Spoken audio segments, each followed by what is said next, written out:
Prime Minister Prayut Chan-o-cha leading the show launching Thailand's max COVID-19 vaccine rollout. It's a plan that has been heavily criticized for confusing and conflicting information. This while the country of 70 million is facing its worst wave of COVID-19 that arrived in early April.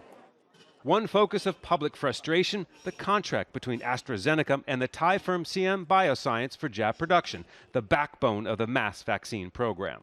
The firm is owned by Thailand's king, making it difficult for the government if anything goes wrong. The company's connection to the king makes it nearly untouchable.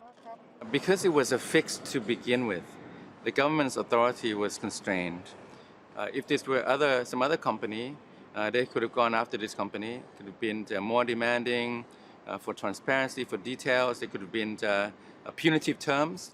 He went on to say that it's also a big gamble for AstraZeneca to sign a contract with Siam Bioscience, as its production is for the region, not just Thailand. And before this, the firm had no experience manufacturing a vaccine. An order to the Philippines has already been delayed and reduced. The government says they don't have a target number for this initial stage of the mass vaccine rollout, but they are aiming for 70% of the population by the end of the year. We will try to give out as many vaccines as we can for this vaccine rollout. New vaccine batches will be delivered every few days. But one goal that has been announced, 100 million jabs this year. Any hope of reaching that target hinges on a reliable and steady source of vaccines, which is not yet happening. The main opposition figure has been calling for more transparency in the vaccine plan. Some of his past comments about the king-owned Siam Bioscience, known as SBS, led to charges of royal defamation. If we look back, what would happen if there is no Thai government AstraZeneca and SBS deal?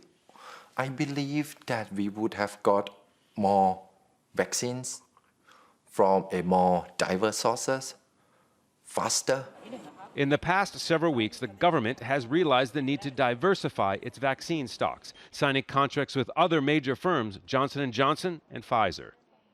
But a critical issue remains. With much of the world scrambling for vaccines, it might take some time before imported jabs can make their way to Thailand. Scott Heidler, Al Jazeera, Bangkok.